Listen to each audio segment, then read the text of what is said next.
ये क्वेश्चन का भाव क्या है, क्या क्वेश्चन पूछा जा रहा है?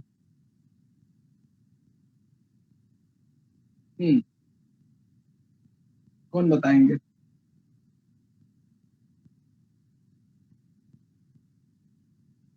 हाँ, कोई बताएंगे? और ये किस संदर्भ में है, कहाँ पे उल्लेख किया गया इसका? और ये आप लोग के एग्जाम में पूछा भी गया है, ऐसा नहीं है कि इसमें बोला गया है कि कोप से किसका विनाश हुआ था। हाँ चलो, ये भावार्थ तो समझ में आ गया, लेकिन ये बताओ कि ये किसके अंतर्गत आ रहा है, ये विषय वस्तु कौन से प्रकरण का? इंद्रजय में बताया गया है। इंद्रिय जय, बहुत सुंदर। चलो ठीक है, तो वहाँ पे और भी बहुत सारे एग्जाम्पल्स हैं कि यदि आप अपने इंद्रियों को कंट्रोल में नहीं करेंगे तो क्या क्या आपके साथ हो सकता है। ऐसे जो है बहुत सारे वहाँ पे ऑप्शंस और बहुत सारे एग्जाम्पल्स दिए हुए हैं। तो उन्हीं में से जो है एक बार 2017 में क्वेश्चन पूछा गया, ठीक है, कि कौटिल्य अर्थशास्त्र के अनुसार जो है इनमें से इनका जो है कोपात, ठीक है, क्रोध के कारण जो है उनका संपूर्ण नाश हो गया था। इनमें कौन सा ऑप्शन आपको दिख रहा है? काफी इंपॉर्टेंट है, बता। भैया 2 ऑप्शन तो समझ में आ गया था, जन्मजय। कराल क्या होता है? कराल भी एक राजा का नाम था। राजा का नाम है। बताओ, किसी ने पढ़ा है वो वाला टॉपिक, इंद्रजय? बहुत सारे भैया मैंने पढ़ा है, पर बहुत सारे राजा है उसके अंदर। बहुत सारे राजाओं का अलग अलग संदर्भों में एग्जाम्पल दिया हुआ है। हाँ। तो उस वाले पैराग्राफ को जरूर देख लेना आप लोग, इंद्रजय वाले कोटेशंस में मिलेगा। इंद्रजय क्या है, उसका डेफिनेशन है, ठीक है, फिर उसमें जो है डेफिनेशन के साथ साथ अलग अलग संदर्भों में एग्जाम्पल दिया गया है। ठीक है, तो बच्चा उस कोटेशन को आप सभी को जितना भी उसमें गद्यांश के फॉर्म में अलग अलग एग्जाम्पल याद रखिएगा। ठीक है, कोई बताएंगे इनमें से कौन सा ऑप्शन सही हो सकता है, किनका जो क्रोध के कारण? डी। मुझे लग रहा है कि कराल है। कराल है, कराल है। ठीक है, तो इसका जो सही आंसर है ना जन्मजय, ये जो है डी ऑप्शन। तो वाला जो पार्ट है ना, ठीक है, इंद्रिय वाले कोटेशंस में सारे एग्जांपल्स आप अलग अलग संदर्भ में याद कर लीजिएगा। ठीक है बच्चा लोग, ये क्वेश्चन समझ में आ रहा है कि कैसे क्वेश्चन पूछा जा सकता है, कैसे बनाया जा सकता है अलग अलग संदर्भों के संदर्भ में? हाँ, क्लियर है ये चीजें? ये जन्मजय महाभारत वाले ही है, कोई और है?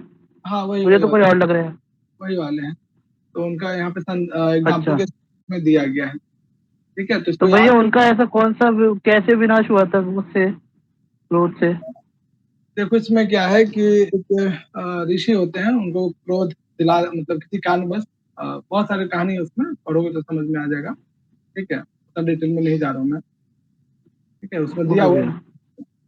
तो उसमें और भी बहुत ज्यादा एग्जाम्पल है, जन्मेजय के अतिरिक्त और भी राजा विशेष का है, उनका कैसे नाश हो जाता है, उनका क्या कारण है। ठीक है, तो देख लीजिएगा, आप लोग पढ़ लीजिएगा, याद रखिएगा सारे। ठीक है, अगला जो क्वेश्चन देख रहे हो यहाँ पे, चलो इसका क्या भाव है, ये क्या कहना चाहता है?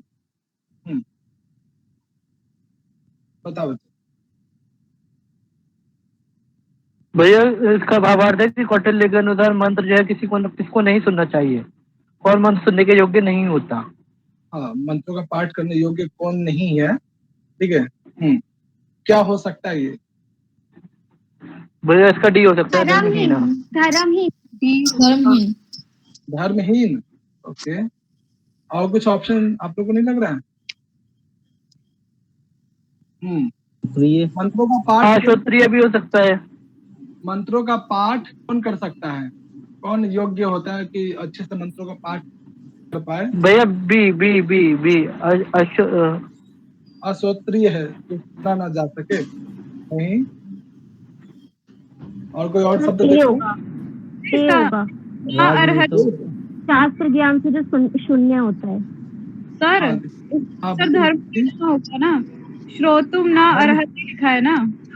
हाँ, श्रोतुम ना मंत्रम श्रोतुम ना अर्हति, कौन जो है मंत्रों को सुनने योग्य नहीं है। ठीक है, तो इसका आंसर डी आंसर। नहीं बता, कौटिल्य अर्थशास्त्र के अनुसार है। देखो ध्यान से, ऐसे देखने में तो लगेगा कि चारों ऑप्शंस बिल्कुल, लेकिन यहाँ पे कंडीशन लगा दिया है गया, तो कौटिल्य अर्थशास्त्र के अनुसार आपको बताना है। तो जिसने कभी भी जो है वैदिक शास्त्रों को अध्ययन नहीं किया है, वो कभी भी जो है वैदिक मंत्रों का उच्चारण नहीं कर सकता है, उसका ज्ञान किसी को नहीं दे सकता है। उस संदर्भ में एक कोटेशन का प्रयोग किया गया है। आपको संदर्भ बता देता हूँ कि कहाँ पे आपको मिलेगा। हाँ, ये जो है 1:10:14 में आपको मिल जाएगा। ठीक है, उसमें एक श्लोक दिया गया है, उसमें उसी से ये बनाया गया क्वेश्चन। ठीक है, 1:10:14 का मतलब क्या है, कौन बताएंगे? बताइए। ये जो है कौटिल्य शास्त्र के अनुसार 1:10:14 क्या मतलब? भैया 1:10:14 का अर्थ है कि पहला अध्याय, पहला अध्याय सर भैया अधिकार 10वां प्रकरण 14वां श्लोक। ठीक है बच्चा, विशाल थोड़ा ध्यान रखो, अध्याय पहले नहीं है। ठीक है, अधिकरण है, प्रकरण है, अध्याय है, तो श्लोक है। ठीक है, ये देख लीजिएगा, उसमें आपको मिल जाएगा कि जो श्रुत यानी वैदिक शास्त्रों का जो है अच्छे से अध्ययन नहीं किया जिसने, वो कभी भी जो है मंत्रों को सुनने योग्य या किसी को जो है अध्ययन अध्यापन कराने योग्य नहीं हो सकता है। ठीक है, ये इसका सही आंसर है। चले आगे। चलो, ये वाला क्वेश्चन जो देख रहे हो, जी भैया, नेहा बताओगे ये कोटेशन क्या कहना चाहता है, इसका भावार्थ क्या है? क्या सामान्य किस संदर्भ में कहा जा रहा है? ये कौटिल्य ने कहा है ने कहा है, क्या है इसका अर्थ? कि त्रय विद्या जो है ऋग्वेद, यजुर्वेद, सामवेद, यही लोगों की रक्षा करती है। मतलब लोगों को धर्म मार्ग में प्रवृत्त करती है। ठीक है, ये जो है कौटिल्य शास्त्र के अनुसार, ठीक है, ये जो कथन दिया जा रहा है। और वैसे भी अगर आप थोड़ा सा भी ध्यान होगा, त्रयी ये शब्द को देख कर भी काफी हद तक आप इसके सही उत्तर में जा सकते हैं। ठीक है, यद्यपि भारद्वाज के नाम से भी एक कोटेशन आपको आगे मिलेगा। ठीक है, कौटिल्य शास्त्र में इनका भी कुछ कथन विशेष दिया गया है। अमात्य नियुक्ति के संदर्भ में इनका भी कुछ विशेष कथन है। ठीक है, लेकिन जो त्रय इत्यादि के संदर्भ में भारद्वाज का कोई कथन नहीं प्राप्त होता है, विशेष रूप से कौटिल्य के संदर्भ में आपको मिलेगा। तो इस शब्द को देखकर भी काफी हद तक सही उत्तर के तरफ जा सकते हैं आप लोग। तो बहुत बढ़िया। हाँ, ये क्वेश्चन समझ में आया सबको कि क्या कहना चाहता है, किस संदर्भ में है? हाँ बच्चा, ठीक है, क्लियर है। चले आगे। जी भैया। हाँ, चलो अगला जो है खुशबू बताना, ये जो कोटेशन है क्या कहना चाहता है, भावार्थ क्या है इसका, कौन सा ऑप्शन सही होगा? उपधा भी होगा। अच्छा, उपधा भी कितने प्रकार का होता है, टाइप्स बताओ। 4 कौन कौन सा? ये धर्मोपध, अर्थोपध, कामोपध और भयोपध। ठीक है, तो इसका क्या अर्थ हो गया क्वेश्चन का? क्वेश्चन क्या पूछ रहा है? वो नहीं पता मुझे। तो कैसे कर दिया है, तुक्का मारा या फिर? नहीं, वो उपधा उसने बोला तो उपधा याद है मुझे 4 है। अच्छा, कोई और बताना? कोटेशन याद था इसलिए लगा दिया। अच्छा, लगा दिया। देखो, इसको हिंदी आप इजीली कर सकते हो, कोई शब्द विशेष बहुत ज्यादा लिस्ट वाला नहीं है। तो बताएंगे कि इसका अर्थ क्या है, इस क्वेश्चन का क्या अभिप्राय है? हाँ, कोई ट्राई करेंगे? भैया मैं आकाश बोलो। हाँ भैया, यहाँ पे आई थिंक कौटिल्य शास्त्र में अमात्य की जो होता है, जब उसको अपॉइंट करते हैं तो उसके लिए क्या क्या चीजें होनी चाहिए, आई थिंक ये उससे रिलेटेड है कि उसको शौच, असौच और ज्ञान, ये जो ज्ञान होने चाहिए अमात्य को। और उसके बाद ही उनके 4 जो तरीके हैं, जो शायद अभी किन्हीं ने बताया भी, धर्मोपता, अर्थोपता, कामोपता और भयोपता। हाँ, यानी अमात्यों की नियुक्ति किन किन किसके किसके थ्रू किया जा सकता है, शौच और असौच, वो अमात्य आपके लिए ठीक है या नहीं है, इसका ज्ञान आप किसके द्वारा आपको प्राप्त हो पाता है, इसकी क्या क्या परीक्षा का स्तर है। ठीक है, जैसे आप भी अभी भी क्या होता है, JRF की तैयारी करते हो तो अलग अलग टर्म्स कंडीशन है, इस एग्जाम को करोगे इतना कट ऑफ होना चाहिए। ठीक है, तो उसी प्रकार से अमात्यों की भी परीक्षा ली जाती है कि ये अमात्य पद पे योग्य है या नहीं है, इसके अलग अलग जो है प्रक्रिया किया जाता है। उसमें से ये जो उपधा है उसके द्वारा जो है उस अमात्य की परीक्षा ली जाती है, कोई काम देकर, कोई अर्थ का प्रलोभन देकर, भय दिखाकर, ठीक है, अलग अलग तरीके से उसकी परीक्षा की जाती है, परीक्षा ली जाती है, उसमें वो खरा उतरता है कि नहीं, ठीक है। तो इसका क्या है, अमात्य का जो है शौच अशौच का मतलब वो अमात्य आपके लिए ठीक है या नहीं है, पवित्र है या अपवित्र है, तो योग्य है उस पोस्ट के लिए, इसकी जानकारी या ये जातव्य किसके द्वारा हो पाता है, तो उपधा के अनुसार हो पाता है। ये उपधा 4 प्रकार की होती है, जैसे कि तुमने बताया, ठीक है। क्लियर है सबको बच्चा? आगे इससे संबंधित 1-2 क्वेश्चन और आगे मिलेगा आपको। हाँ, आगे चले, क्लियर है? बोलो बच्चा। हेलो। जी भैया। हाँ ना, बोल सकते हैं आप लोग भी। अब इस पे चलो, ये क्वेश्चन जी भैया समझ गए। समझ गया। हाँ मोनिका बताओ, ये क्या कहना चाहते हैं, ये क्वेश्चन क्या भाव है इसका और किस संदर्भ में है ये? हाँ मोनिका, चलो निक्की बताओ। इसमें ना अर्थशास्त्रे हाँ, उद्ध्रुवः अध्ययनो अमात्यानां कुर्वीत इति मतम कस्य। इसमें क्या सर भाव, इसका अर्थ क्या है कोटेशन का? सर अमात्य के बारे में बता रहे हैं। हाँ, मातृ के बारे में बताया तो जा रहे हैं, लेकिन क्या बताया जा रहा है? देखो शब्द को देखो, पहचानो। सा है शब्द है, संधि विच्छेद कर लो। अध्यायनो, साथ में पढ़ने वाले को अमात्य बना देना चाहिए, ठीक है। मैं बताऊं? हाँ बताओ निक्की। भारद्वाज कहते हैं ना सर, हाँ भारद्वाज। हाँ, भारद्वाज कहते हैं। तो इसका भावार्थ भी आपको पता होना चाहिए। हाँ निक्की, कुछ कह रहे हो क्या आप?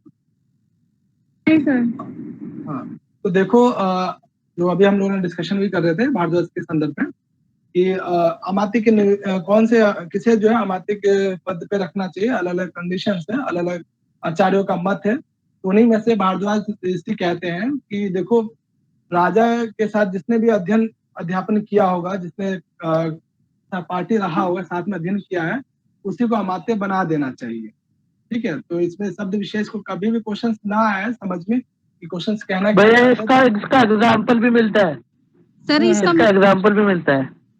बिल्कुल बिल्कुल। तो देखो, कभी भी क्वेश्चंस ना समझ में आए कि क्वेश्चंस क्या कहना चाहता है, तो शब्द को देखो। शब्द क्या है, बोलते हैं शब्द। तो एक एक पद को जहाँ संधि विच्छेद हो सकता है, संधि विच्छेद करने का कोशिश करो। समास विग्रह हो सकता है, समास विग्रह करने का कोशिश करो। कहीं पे विभक्ति लगा हुआ है, प्रत्यय लगा हुआ है, उपसर्ग लगा हुआ है, तो कोशिश करो कि उसे उसका अर्थ निकालने के लिए, अगर आप उसका अर्थ निकाल लेंगे, भावार्थ समझ लेंगे, तो काफी हद तक आपको क्वेश्चन समझ में आ जाएगा कि इसका सही उत्तर क्या हो सकता है, ठीक है। जैसे इस पद को देख के आपको थोड़ा बहुत अंदाजा हो रहा था कि इसका अर्थ क्या हो सकता है, ठीक है। तो कभी भी क्वेश्चन समझ में ना आए तो शब्द को देखो कि शब्द क्या कह रहे हैं, ठीक है बच्चा। ये भारद्वाज का कथन है कि किसे अमात्य पोस्ट पे जो है नियुक्ति देना चाहिए। तो भारद्वाज का ये कथन होता है कि एक राजा के संदर्भ में, देखो राजा, अमात्य उन्हीं को नियुक्त करो जो आपके साथ अध्ययन किया हो, आपके साथ जो है पढ़ा हो, ठीक है, आपके साथ जो है अध्ययन किया हो, ऐसे लोगों को जो है आप अपने अमात्य पोस्ट पे उसे रख सकते हैं, ठीक है। ऐसा कौन कहता है? भारद्वाज। ठीक है, बहुत सुंदर। चले आगे। जी जी सर। महाभारत में इसका एग्जाम्पल भी मिलता है। बताओ एग्जाम्पल। महाभारत में इसका एग्जाम्पल मिलता है, जब पांडु को राजगद्दी दी जाती है तो विदुर जी को नियुक्त किया जाता है महामंत्री के रूप में, और इन तीनों की जो पढ़ाई होती है वो साथ में ही होती है। चलो ये ये वाला एग्जाम्पल बताओ। मिलता है। हाँ, ये वाला देखो, ये कोटेशन क्या कहना चाहता है, कौन बताना चाहेंगे अपने? यहाँ पे बोला गया है कि पितृ पितामह वो सब लोग जो वंश परंपरा के क्रम से अमैत्र रहा हो, उन लोगों को अमैत्र बनाने के लिए। हाँ बहुत बढ़िया, कि जो पितामह पितामह यानी जो वंश परंपरा से चलते आ रहा है। जैसे इसका एग्जाम्पल आपने देखा होगा, बाहुबली मूवी देखा है आपने? उसमें एक सेवक भैया। क्या नाम है उसका, कटप्पा। जो वंश परंपरा से कटप्पा। कटप्पा, ठीक है। कटप्पा। हाँ, तो वंश परंपरा से जो है चलता आ रहा है, ठीक है। ऐसे लोगों को जो है अमात्य पोस्ट पे ही रखना चाहिए। ये कथन किसका हो सकता है? ये भीष्म का है। भीष्म कौन था? ए अच्छा, ये वाले हैं, कौटिल्य भी है। अच्छा हाँ, कौन सही होगा? ये भैया कौटिल्य अर्थशास्त्र में तो वर्णन है ना इसका। कौटिल्य अर्थशास्त्र में वर्णन है, लेकिन मुख्य जो है प्रमाणित रूप से जो है, मूल जो है कौन पदंत का ये जो है ये कथन है। ठीक है, यानी जो वंश परंपरा से चलते आ रहा है, ऐसे लोगों को जो है अमात्य पोस्ट पे जो है उनको नियुक्त करना चाहिए। ठीक है, तो वो वाला जो कोटेशन है जहाँ पे अमात्य नियुक्ति की बात की गई है, वो प्रकरण, उस प्रकरण में जिसने भी जो कहा है उसे भी देख लीजिएगा अच्छे से। ठीक है, यहाँ पे हम लोगों ने अभी एग्जाम्पल के तौर पे 2 देखे हैं, और भी क्वेश्चन पूछे जा सकते हैं। 2016 में पूछा गया, 2017 में पूछा गया, मे भी साल भी पूछा जा सके। ठीक है, चले बच्चा। या फिर इसी को जो है अलग अलग आचार्यों का जो कथन दिया गया है उसे आप सत्य असत्य के फॉर्म में भी पूछा जा सकता है, मैचिंग के फॉर्म में भी बनाया जा सकता है। ठीक है, अलग अलग तरीके से एक ही क्वेश्चन को, संस्कृत में ऐसा नहीं है कुछ हमेशा कुछ नया चेंजेस होता है, बस क्या होता है कि क्वेश्चन पूछने का तरीका चेंज करते हैं, चीजें वही है। ठीक है, कुछ कभी बदलता नहीं है, फैक्चुअल चीज है वो, तो संस्कृत में बस क्वेश्चन पूछने का तरीका वो लोग चेंज करेंगे। तो आपको वो तरीका आपको सीखना है, वही चीज आपको पता होना चाहिए कि क्या जो है कितने तरीके से एक ही क्वेश्चन को पूछा जा सकता है। चलो ये वाला कोटेशन देखो, ये बताओ कि ये क्या कहना चाहता है, कौन बताएंगे? मैं बता सकता हूँ। इसका अर्थ है कि एक मिनट, कौन बता नहीं? धर्मशास्त्रम। ओके, धर्मशास्त्रम। ये बताओ, ये जो चीजें आप देख रहे हो किस ग्रंथ में वर्णन है, जो आप लोग के नेट जाकर सिलेबस में लगा हुआ भी है? अर्थसंग्राम में, अर्थसंग्राम में, ये सर धर्मशास्त्र में, तो धर्मशास्त्र में वर्णन है। अच्छा, और कहीं ये कोटेशन या इससे संबंधित चीजें जो है कहाँ प्राप्त होता है? आपने जो मनुस्मृति, ओ सॉरी याज्ञवल्क्य में। हाँ, याज्ञवल्क्य स्मृति जब पढ़ोगे वहां पे भी आपको मिलेगा। ठीक है, वहां पे कोटेशंस के फॉर्म में है कि अर्थशास्त्र से भी बलवान क्या होता है? धर्मशास्त्र बलवान। ठीक है बच्चा, क्लियर है ये सबको ये कोटेशन? जी भैया। चले आगे। जी भैया। चलो ये बताओ, ये क्वेश्चंस क्या कहना चाहता है? विश्वजीत बताओगे? रुक जाना। हाँ विश्वजीत बताओ। सर एक सेकंड सर। बच्चे सोचो क्या यहाँ पे क्वेश्चंस हो सकता है। ऑप्शंस को देख के भी आप अंदाजा लगा सकते हैं। सर यहाँ पे बोला कि बुरा पुरुष। एक मिनट। हाँ विश्वजीत बताओ। जी सर।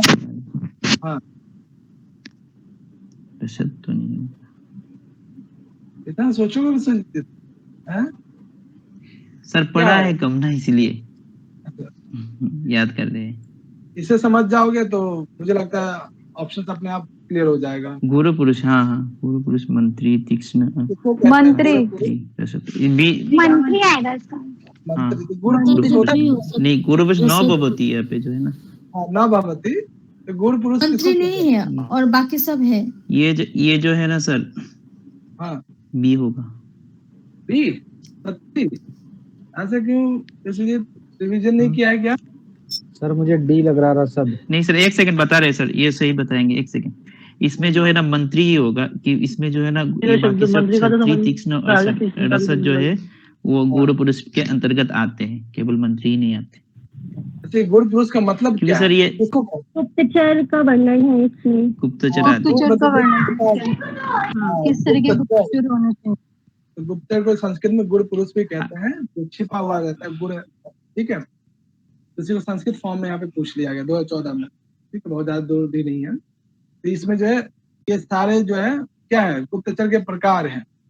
ठीक है, गुरु पुरुष है, बाकी ये जो मंत्री है ये क्या है, अगुरु पुरुष साक्षात दिखते हैं आसानी से, ये इस पोस्ट पे ये मंत्री है। तो ये इसका अर्थ क्या हो गया? गुरु पुरुष का मतलब है गुप्तचर की बात की जा रही है, कौन जो गुप्तचर इनमें से नहीं होता है। तो मंत्री कभी भी गुप्तचर नहीं होता है।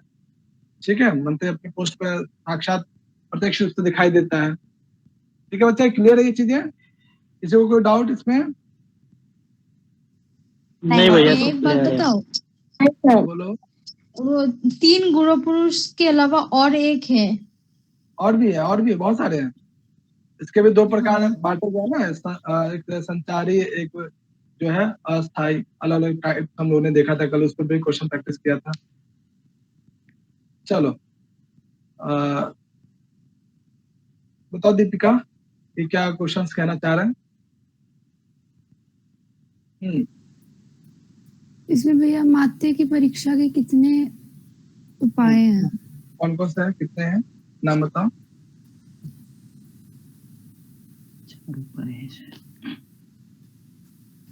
भैया इसका मेरे को याद नहीं है। कोई बताएंगे? विक्की बताओगे? ये जो पीछे वाला था भैया वही है इसका, धर्मोक्ता, अर्थोक्ता, कामोक्ता और प्रयोक्ता, चतुर्विधों का।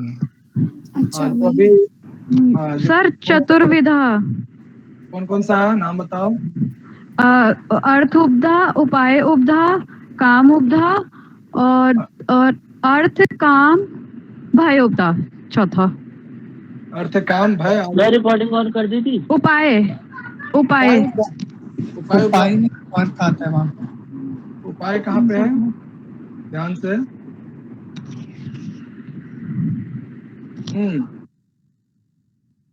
सर धर्म उपधा, सबसे पहले धर्म है, फिर अर्थ है, फिर काम है, फिर भय है। तो उपाय उपधा कैसे बताया है? अरे वो मेरे गलती से मुंह से निकल गया था, उपधा का मतलब ही उपाय होता है, जबकि गलती से निकल गया है। मीम्स देखते हो क्या? क्या सर? चलो कुछ देखो, चलो तो ध्यान रखना, ठीक है। तो जो है 4 प्रकार से किसी भी अमात्य की परीक्षा की जा सकती है। इसके 4 उपाय हैं, जैसे कि निक्की ने बताया, धर्म, अर्थ, काम। रिकॉर्डिंग ऑन कर ली ना?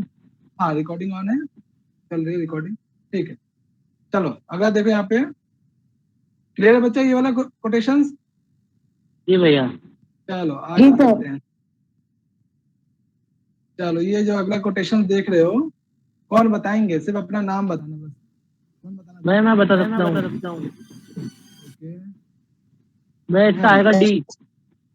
Okay D. हाँ बस चलो, आप लोग क्या विचार है? विशाल ने जो बताया सही बताया या कुछ अलग है? क्या हो गया, बहुत शांत रहते हैं आप लोग, हाँ या ना तो बोलिए। सर ये डी सही है। सर डी सही है। डी सही है जी सर। नेहा, खुशबू, निक्की, आप लोग का क्या विचार है? संधि कर्म जो है इसके अंतर्गत आता है डी 60 गुण। 60 गुण।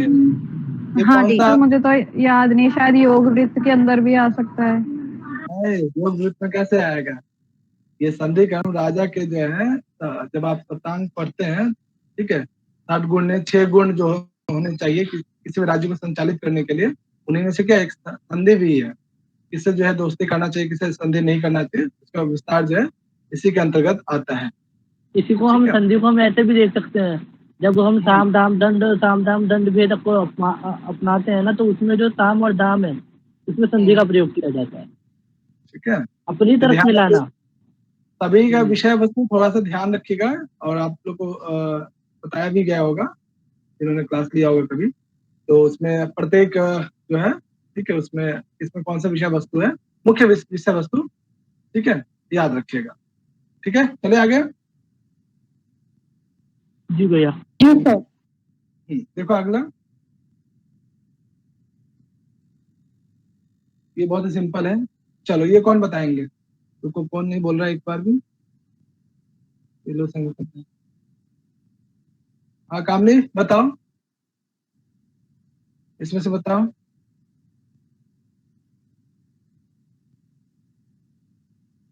कामनी मैंने अभी पढ़ा नहीं है। अच्छा, ढंग से नहीं पढ़, कब पढ़ोगे फिर? मैं कल पढ़ लूंगी। तो कल मैं स्पेशली आपसे पूछूंगा 2 सवाल, ठीक है, पढ़ के आना अच्छे से। कौन बताएंगे? मैं बताऊं? नहीं होगा।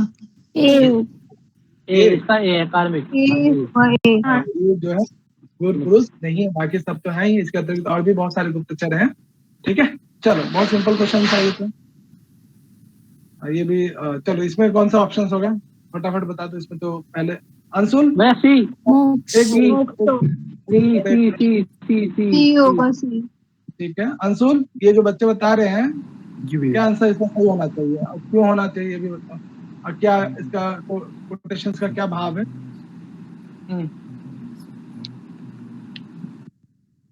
और इससे पहले हम लोग 1-2 क्वेश्चन पे हम लोगों ने किया भी है। अंशुल पढ़े हो कि नहीं होटल अरसाज कभी भी? नहीं भैया अभी तो नहीं पढ़ा है, तो कल पढ़ के आना फिर, ठीक है? क्या बने? ठीक है, कल देख के आना कि क्या क्या है होटल अरसाज में, इसका वस्तु इत्यादि क्या है।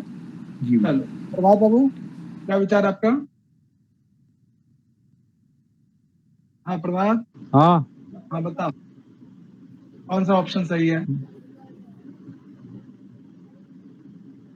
इतना सोचोगे सर? पढ़ रहा हूँ इतना इतना, तो इसमें तो जल्दी कर सकते हो, इससे संबंधित सर। क्वेश्चन। धर्मधा कौन सा ये?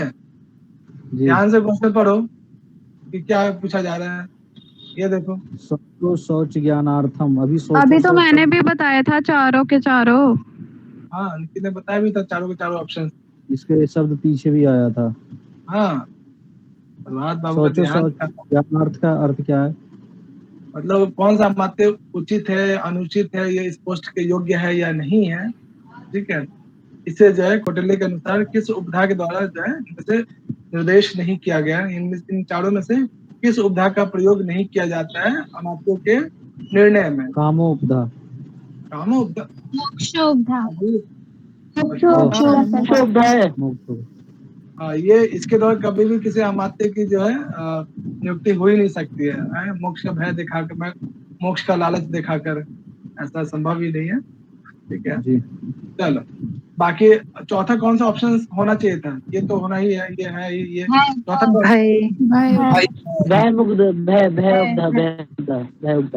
सर कामों का काम मतलब कोई इच्छा कामना करके, ठीक है? Okay sir.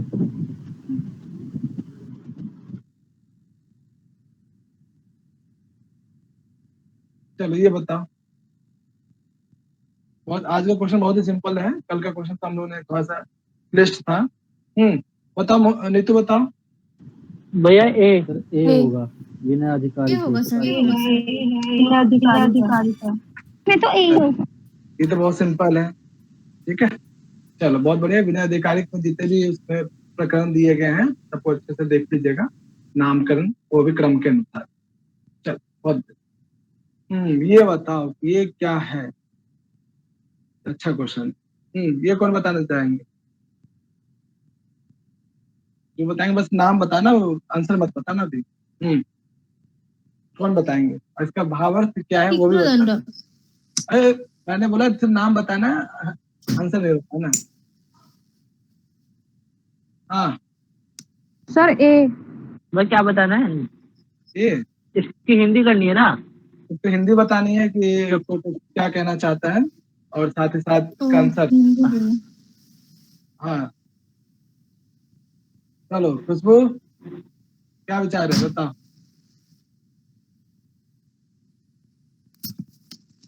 सर मैं बताओ? हाँ 1 मिनट हो जाता। हाँ नेहा बताओ। डी तो डी है, ठीक है। भावार्थ क्या है, कैसे समझाएंगे? डी होना चाहिए कि किस प्रकार का दंड प्रजा को मतलब उद्विग्न कर देता है, किस तरह का अगर दंड देंगे तो तीक्ष्ण दंड प्रजा को उद्विग्न कर देता, मृदु दंड से प्रजा राजा की अवहेलना करने लग जाएगी, इसीलिए जो उचित हो वो दंड देना चाहिए। ठीक है। हाँ नेहा ने जो बोला है सुजाता वो सही है या कुछ उसमें चेंजेस चाहते हैं आप? हाँ बताया गया है कि कौटिल्य अर्थशास्त्र के अनुसार प्रजा के हित के लिए कौन सा दंड सर्वाधिक उपयुक्त है? प्रजा के हित के लिए, ध्यान से देखो इस शब्द को, प्रजा के हित के लिए तो नहीं है, प्रजाम उद्वेज्यति, जय के लिए। जय के लिए कहाँ जय शब्द है, उद्वेज्यति है। मतलब कठोर दंड जो है प्रजा के हित के लिए होता है। ऐसे तो राजा है तो कठोर बन जाएगा, निष्ठुर हो जाएगा, एकदम आउट ऑफ कंट्रोल हो जाएगा, तो ऐसा दंड सबसे अच्छा होता है क्या प्रजा या किसी राज्य के? हैं? क्या हिंदी आपने गलत किया बता रहे हो सुजाता, आंसर तो सही बता रहे हो लेकिन भावार्थ गलत है। नेहा ने जो बताया बिल्कुल सही है। हाँ, कौन इसका हिंदी फिर से करना चाहेंगे नेहा के अतिरिक्त?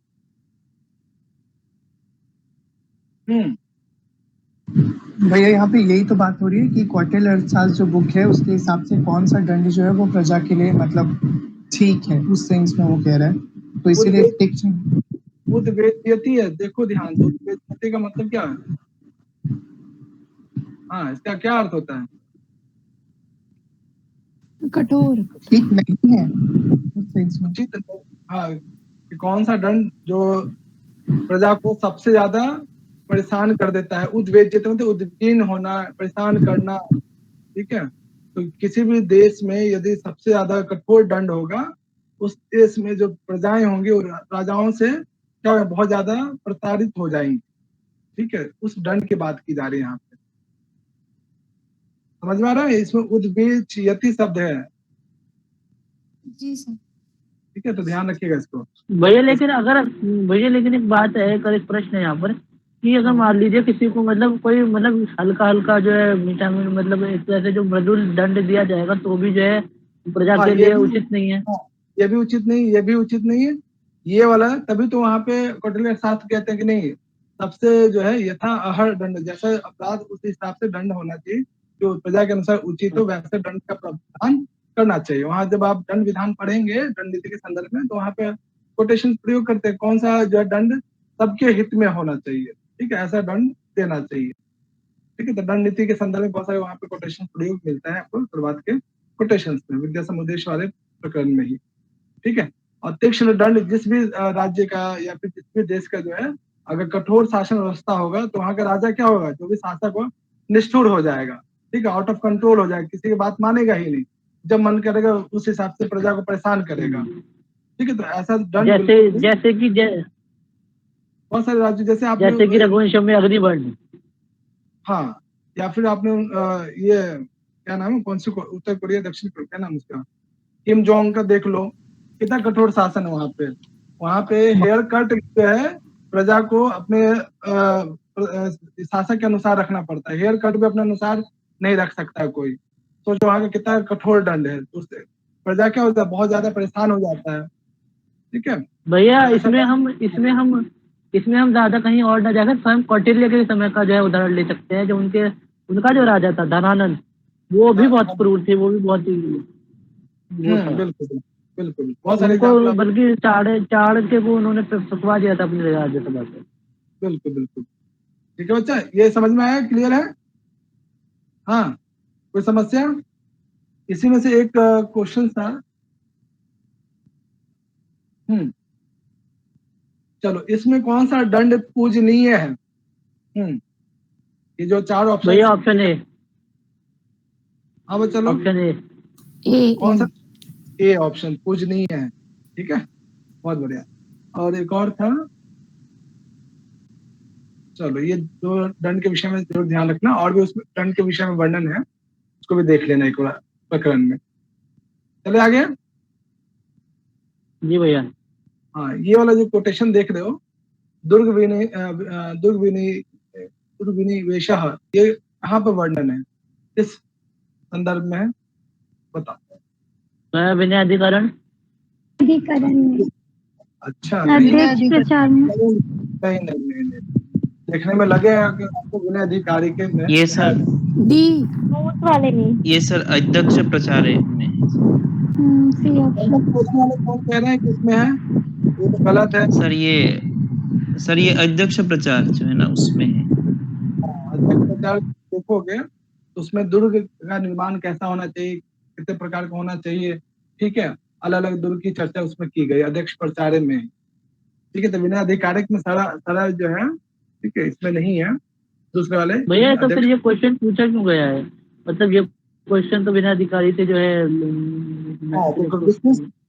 क्या करना है, विशिष्ट अध्ययन पढ़ना है आप लोग को, ठीक है। विशिष्ट अध्ययन के अंतर्गत क्या आ जाएगा, जितने भी प्रकरण है उनका सामान्य अधिकार, जितने भी अधिकार है उनका सामान्य परिचय, यानी उसमें क्या क्या विषय वस्तु है, ये तो विशिष्ट अध्ययन में आएगा ही ना, ठीक है। और विशेष रूप से इस अधिकरण पर फोकस रखना, लेकिन विषय वस्तु आपको इसका भी पता होना चाहिए, इस अधिकरण में क्या क्या विषय वस्तु है।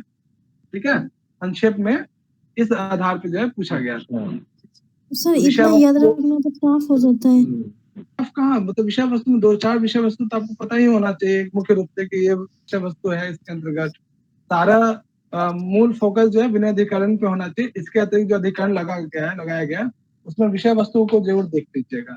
जैसे आप लोग नाटक वगैरह पढ़ते हो, ठीक है, महाकाव्य वगैरह पढ़ते हो, देखते हो, पता होता है ना कि इस सर्ग में ये घटनाएं घटित की गई है, वैसे ही इनका भी आप लोग कोशिश कीजिएगा अधिकरण में किन अधिकरण में क्या क्या विषय वस्तु है, संक्षेप फॉर्म में, बहुत विस्तार रूप से तो आपको प्रथम अधिकरण ही पढ़ना है।